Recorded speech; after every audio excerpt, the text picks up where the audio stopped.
asalaamaaleykum mbokki patriote yi gars yi ñu ngi ziar ñëpp di bëggee ñëpp di ñaanal ñëpp jàmm di ko ñaanal suñu bopp di ñaanal Sénégal yëpp jàmm di ko ñaanal mbokki patriote yi ak képp ku bëgg Sénégal rek quoi. bon gars yi démb dégg ngeen ay rumeur yu bëri mu doon loo xam ne la ñuy wax rek dafa mel ni lu ëmbul xëy la gosin bu bëri ñëpp tas ko ci internet bi comme quoi que ni président Ousmane Sonko dañ ko war a gars yi dañ koy éliminer te dañ ko war a éliminer maanaam c'est imminent loo xam ni gars yi dañ cee taxaw teg nañ seeni teggi action sur action ba kere ñu koy éliminer. bon gars yi man xamee ngeen ma ni je suis pas fataliste maanaam information yi su amee mu doon loo xam ni c'est drame lay doon foog ma gëstu ko wala ma xam ko avant nit ñi di ko wax ma wax leen dëgg la wala dëgg bii nag dafa nekk loo xam ni dëgg la. c'est vérifié à 400% dëgg la parce que information yi ay renseignements généraux ñoo ko joxe ñoo xam ni ñu ngi liggéey ci biir état bi ñoo xam ni seen xol Ousmane Sonko ci nekk ñoo xam ni boobu ba léegi depuis 2019 avant 2019 ñi ngi joxe ay information te information bu ñu joxe noonu lay demee ba pare li ñu wax yëpp ñu gis ko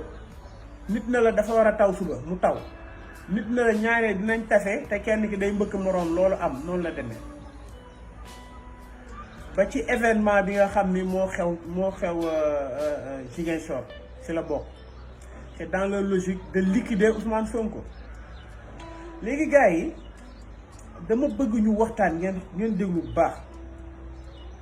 parce que nag ñu bëri dañoo jàpp ne Macky Sall dafa bëgg a éliminer Ousmane Sonko du moom kese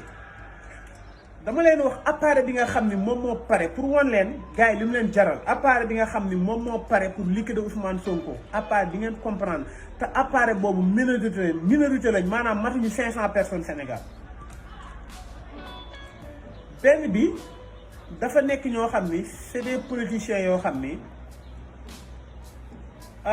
am nañ ay privilèges. parce que jàppale woon nañ Macky Sall privilège yooyu mooy ils ont eu des lettres de confort ñu leb ba xaalis bu bëri ci ay banques teg seeni immeuble di tabax jëmale 2035 maanaam comme ñoom ni ñu ko waxee parce que loolu mooy seen projet ñooñu su Ousmane Sonko jëlee pouvoir bi 2024 mais lépp loo xam ni banque joxoon na leen ko daanaka maanaam mun na ko nangu parce que dootuñu mun a solder seeni prêt ñooñu Ousmane Sonko ñoom suñu naree dee ñoom Ousmane Sonko dee moo leen ko mën beneen bu mu nekk ay businessman yi ndaw ay ñoo xam sans scrupule nekk autour de Macky Sall maanaam autour de l'état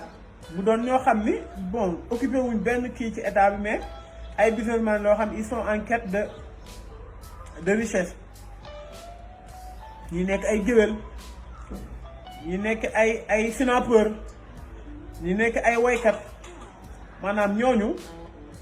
seen intérêt menacé parce que xam nga dañoo état boo xam ne actuellement ku saagu Sonko rek dafa am benn cercle bu fermé boo xam ni da ngay mën a wax dara ci Sonko pour am loo ko yàqal ñu lay rémunérer par mois on te paye par mois chaque jour sa Wave day ñëw wala sa virement day ñëw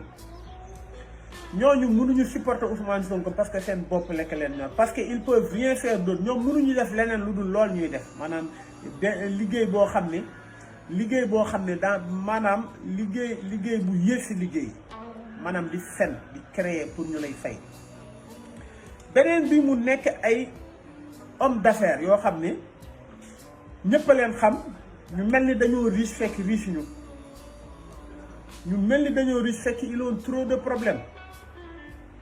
nga jël ay comme genre Ilimane Lam bi ànd ak kii ay bëri na ay ñu mel ni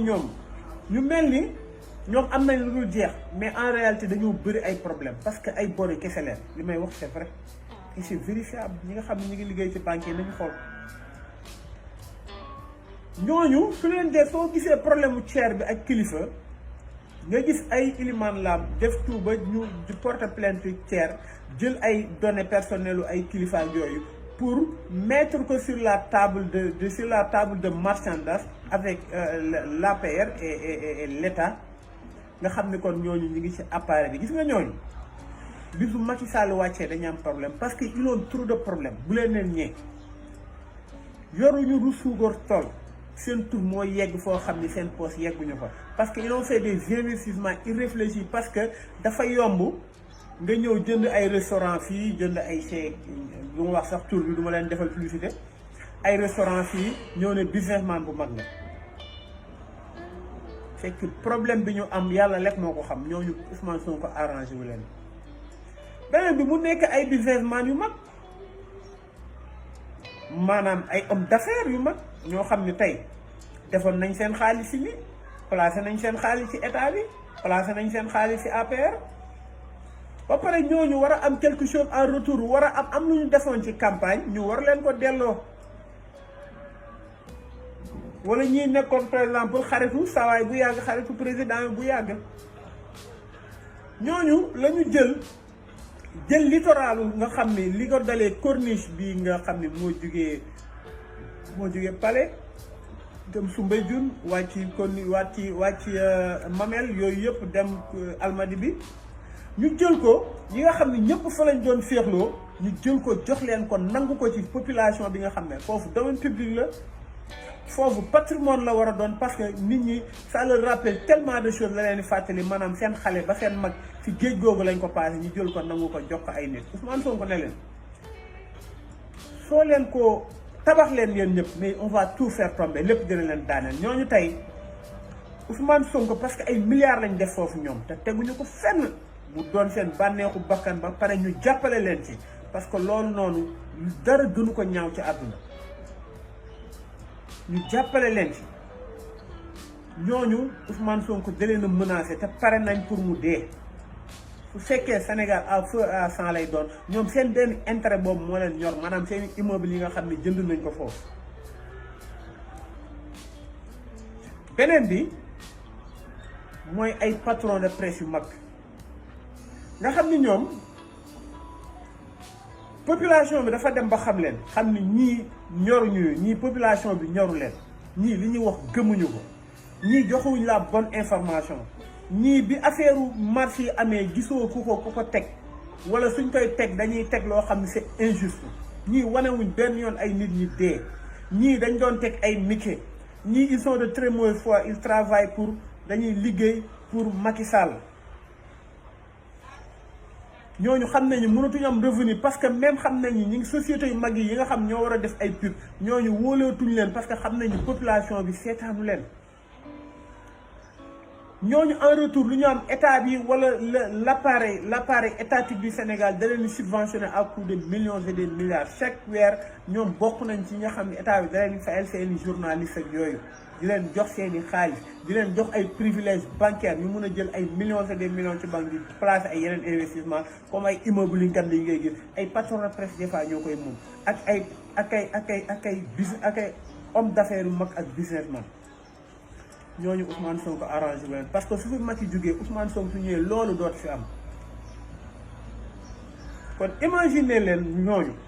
beneen bi mu doon ay sëriñ yoo xam ni tey dañ leen jox privilège yoo xam ni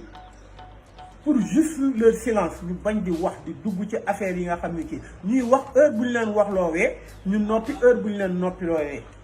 ñooñu à coup de millions lañ leen di jox lan moo tax Sénégal di am problème xaalis loolu kese la du ñu wax li xew Ziguinchor duñ ci wax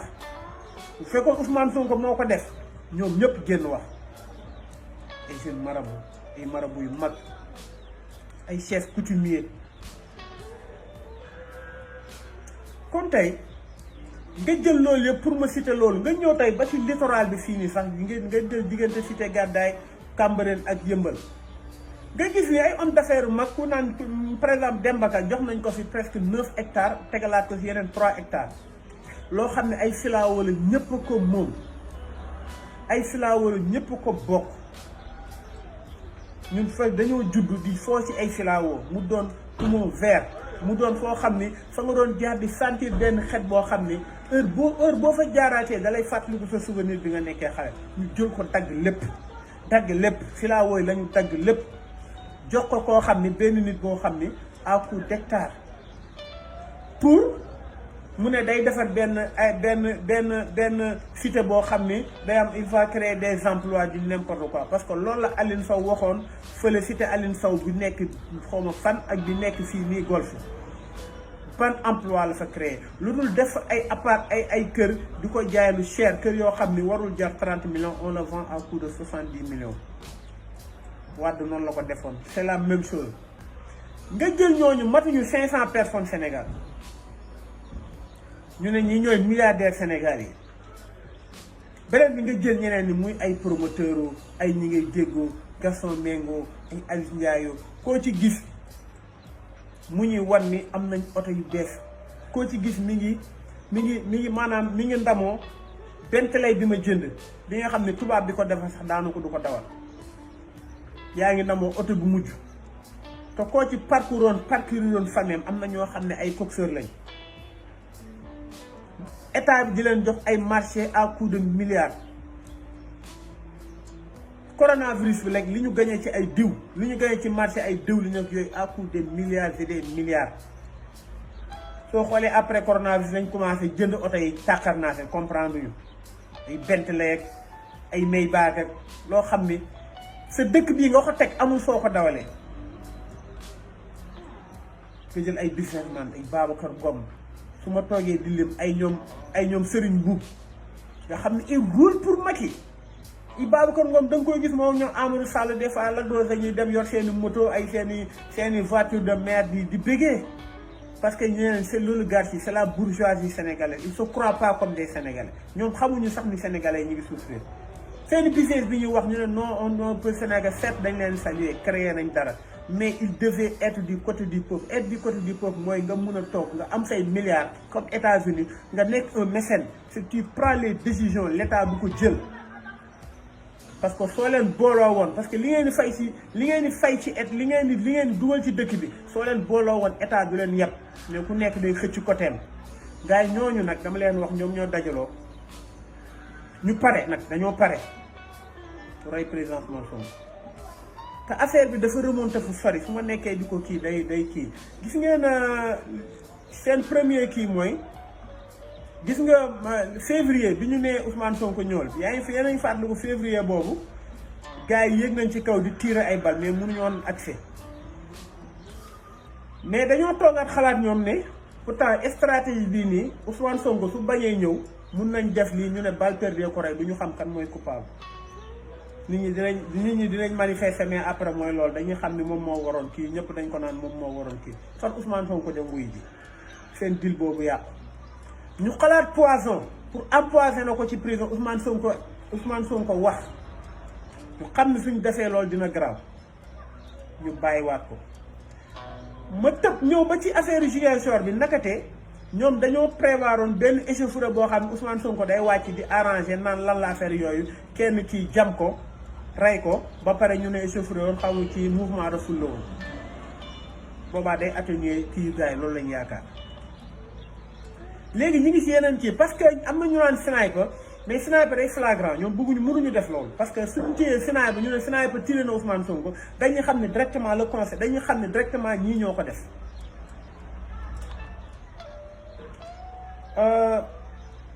su fekkee ñoom 500 personnes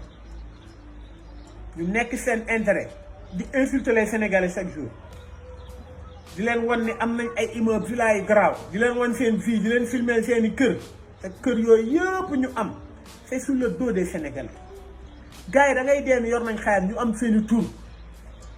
ñoom moom société bi ñoom sa société yëpp c'est écran société yëpp bu ci nekk amul 10 000 CFA état bindal leen lettre de confort ñu dem banque lebal leen milliards ñu mun a def nag seen business dëgg looloo am Sénégal pendant ce temps ki nga xam ne mooy business yi ndaw ubbi place am bu ndaw su fekkee dëkk bu normal nga war a dem banque appuyer 2 millions wala 3 millions yow soo demee banque du la fa xool tey su gën sagam ñooñu la jaral bañ na dañuy rey Ousmane Sonko asamaat 17 ak asamaat 16 millions 500 sénégalais yi des muy ñun ñii ñun pauvres ñun les pauvres ñun wala kaane ñun ñi nga xam ni ñoom ci suñu deret la ñuy dundee ay sanction lañ. supposons ñu forcer ñoom ba rey Ousmane Sonko dama leen wax ñaan moo ko yàlla ce qui va se passer te Ousmane Sonko bi ñu kayaasee otoom rek Sénégal nelawuñ nit ñi dañoo pare woon en découdre suñu reyee Ousmane Sonko li am xam nga mooy lan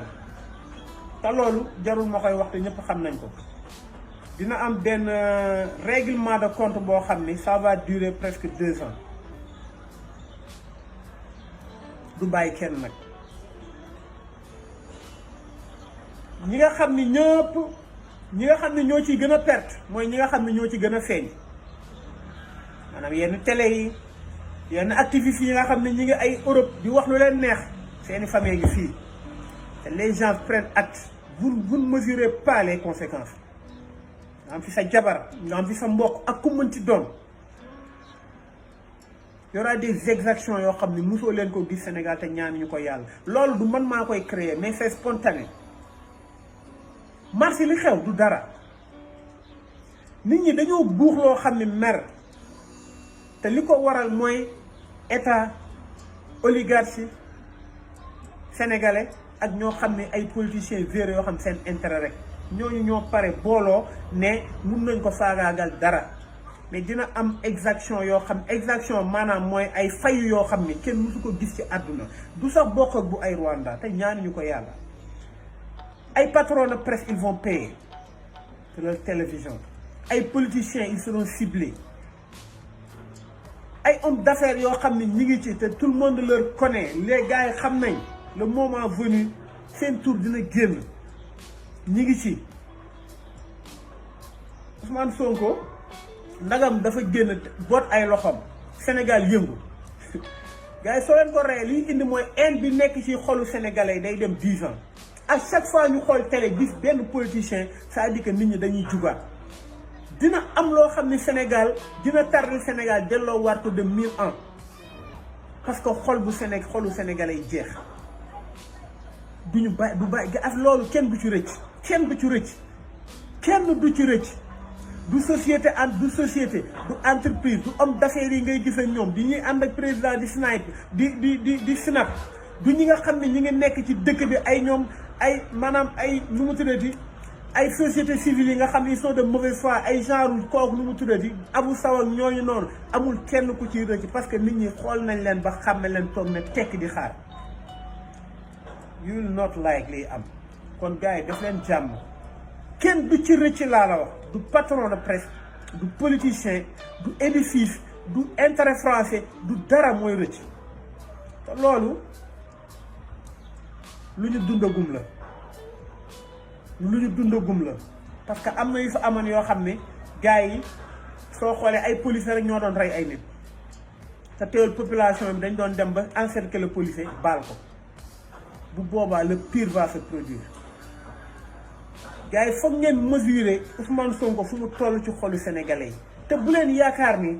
ay population yi wax nii rek la dans l'armée am na ñoo xam ne dañu bëgg Ousmane Sonko prêt à tout dans la gendarmerie dans la police les sapeurs-pompiers ay kër kilifa diine yi ay bëkk néeg yoo xam ne dañ lay woo ne la sëñ bi li mu cofeel bi mu am ci Ousmane Sonko daf ñu sax yéen te ñooñu noonu lay interpréter directement nañu wax ak sëriñ yi wax leen li nar a xew wax leen li nar a xew dëgg la lu am la gars yi pare nañ ko teg nañ seen teggi action sur action ba keneen ñu éliminer Ousmane Sonko mais 500 personnes lañ matuñu ko muy état muy l'oligarchie les hommes d'affaires tout ça les patrons de presse certains activistes certains businessmen yu ndaw ay sëriñ léegi nag la balle est dans votre camp su fekkee vous vous entêtez ngeen jéem a éliminer Ousmane Sonko allez-y mais vous allez en subir les conséquences pendant de longues années lu muy indi mooy guerre civile te du doon guerre civile parce que du ethnie ak ethnie mais nit ak une minorité lay doon avec une population déchaînée gars yi da ngeen romb ngeen dem VDN bi suuf des fois dama fay romb su ma fa rombee man des fois tout le temps damay taxaw tuuti ma xool nga gis ñoo xam ne wax dëgg yàlla dañuy xëy pendant une semaine di wut liggéeyu mbindaan ñoo xam ni gardiennage dañuy wut ñu fay toog xëy dem ñëw ndox la ñuy añee kenn mun leen dimbali nga gis ay Sabadola ñi nga xam ne ñoo fa dëkk ku dem Kédougou ku dem Sabadola non da nga yéemu li fay génn ci or te population boobu nu ñu sonnee benn glace 300 500 lay jar nga dem ci baykat yi nga dem ci enseignants yi nga ñëw ci banlieue bi misère bi nit ñi di dund misère bi nit ñi di dund policiers yi amuñu salaire bu baax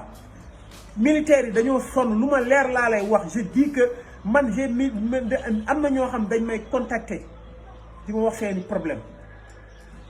gendarme yi am na dañoo sonn parce que tey dëkk bu normal gendarme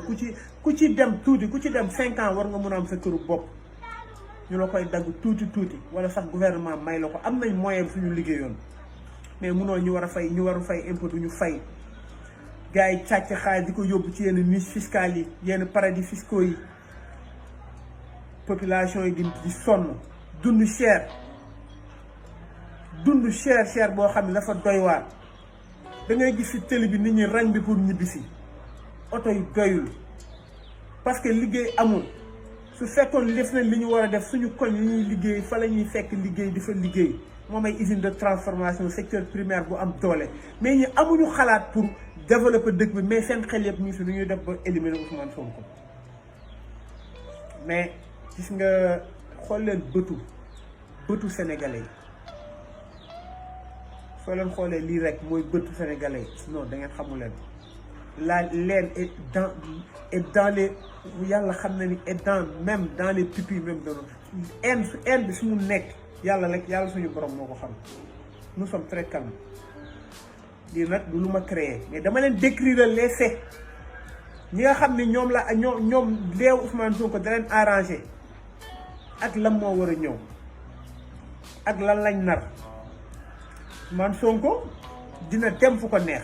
dina def tournée jarul ñuy wut 100 gardes rapprochés on va pas chercher 100 gardes rapprochés le normal la ñuy wut dem leen Ousmane Sonko ngeen xosi ko billaahi wallaahi wataalaahi barke Serigne Saliou di ngeen gis ci àdduna loo leen musul gis Afrique ce ne sont pas des menaces mais c'est des descriptions des faits que l'œil le moins exercé le perçoit sans trouble gars yi ngi ziar ñëpp di bëggee ñëpp di ñaanal ñëpp jàmm wasalaam